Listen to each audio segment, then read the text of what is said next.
আসসালামু আলাইকুম ভিউয়ার্স। তো আজকে একটা ট্রান্সফর্মার খুলছিলাম। তো এই ট্রান্সফর্মারটা দেখুন, একটু আপনারা একটু জুম করো।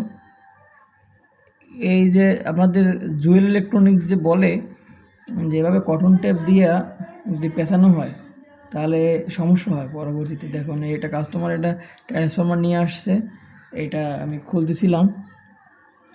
যদিও ভালো আছে, বলতেছে এটা নাকি শর্ট করার কারণ হলো যে এই যে দেখেন,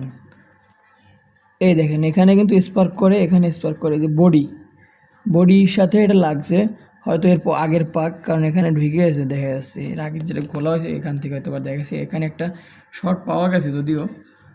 আর এই দেখেন, এগুলা যদি আমি একটু জুম করে দেখাইতে পারি তাহলে হয়তো বা একটু দেখা যাবে। দেখেন, এগুলো খাস কেটে গেছে, এই যে কালো রঙের হয়ে গেছে, এগুলো আসলে স্পার্ক করে হয়তো, যে কারণে ওনাকে শর্ট করে।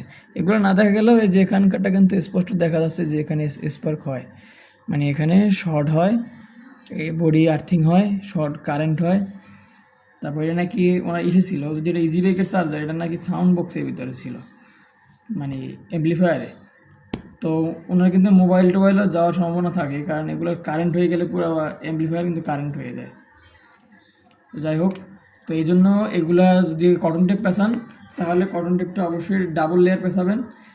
তারপর যদি পরে যদি অ্যাম্পিয়ার টেপ বলে, অথবা অনেকে অ্যাম্পিয়ার টেপ বলে আসলে, কিন্তু এটার নাম আসলে অনেক সময় এই যে ইনসুলেশন ফাইবার টেপ থাকে, ওইটা দিয়ে যদি আপনি টেপিং করেন তাহলে আসলে এটা অনেক সেফটিটা ভালো থাকে, আপনিও সেফ থাকেন।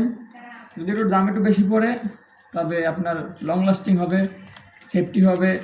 আপনার ডিভাইস যেটাই ব্যবহার করেন না কেন, চার্জার হোক বা যাই হোক, সেগুলো কিন্তু অবশ্যই ভালো থাকবে, তো টাকাও বাঁচবে।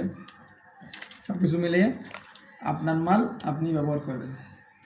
তো এই ছিল আজকের ইনফরমেশন। তো সবাই ভালো থাকবেন, সুস্থ থাকবেন। এরকম নতুন নতুন ইনফরমেশন পাওয়ার জন্য আমার চ্যানেলটি সাবস্ক্রাইব করে রাখবেন। ধন্যবাদ বন্ধুরা, আসসালামু আলাইকুম।